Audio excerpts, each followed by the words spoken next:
আগ্নেয়াস্ত্র সহ গ্রেফতার এক যুবক। ঘটনাটি ঘটেছে মাথাভাঙ্গা 2 নম্বর ব্লকের রামঠ্যাঙ্গা মহাকালবাড়ি এলাকায়।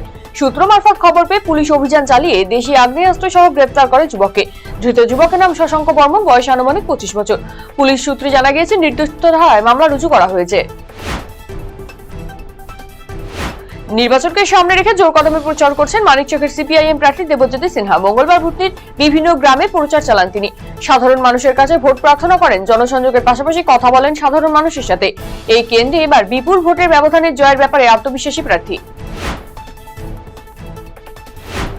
নির্বাচনকে সামনে রেখে প্রচারে সামিল হয়েছেন বিভিন্ন রাজনৈতিক দলের প্রার্থীরা।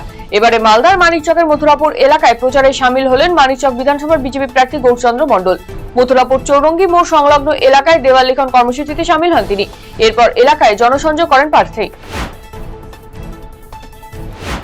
মঙ্গলবার নির্বাচন কমিশনের পক্ষ থেকে একটি বিজ্ঞপ্তি জারি করে রাজ্যের বিভিন্ন জেলার পাশাপাশি মালদার পুলিশ সুপারকেও বদলি করা হয়েছে।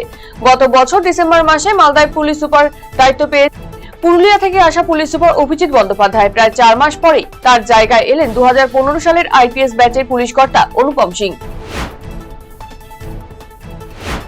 মঙ্গলবার থেকে আনুষ্ঠানিকভাবে ভোট প্রচারে নেমে পড়লেন বিজেপির উত্তর মালদার প্রার্থী গোপাল চন্দ্র সাহা। মঙ্গলবার পুরাতন মালদার মুচিয়া এলাকায় মুচিয়া মহামায়া মন্দিরে পুজো দিয়ে এবং দেওয়াল লিখনের মাধ্যমে নিজের নির্বাচনী প্রচার শুরু করেন তিনি। মন্দিরে পুজো দেওয়ার পর এলাকাবাসীর সঙ্গে সাক্ষাৎ করেন এবং তার আশীর্বাদ কামনা করেন। এবছর ধর্মীয় রীতি মেনে পুরাতন মালদার মুচিয়া টাঙ্গন নদীর তীরে পাণ্ডব ঘাট কমিটির উদ্যোগে আয়োজিত হলো পবিত্র বারুণী স্নান। এবছর এই উদ্যোগে 15তম বর্ষ। ভোর থেকেই বিভিন্ন এলাকা থেকে অসংখ্য ভক্ত পূর্ণ স্নানে ভিড় জমান পাণ্ডব ঘাট চত্বরে। এদিন আয়োজকদের পক্ষ থেকে ভক্তদের জন্য খিচুড়ির ভোগ বিতরণের ব্যবস্থা করা হয়। এই বারুণী স্নান উপলক্ষে 4 দিন ব্যাপী সাধু মেলা এবং বাউল গানের আয়োজন করা হয়েছে।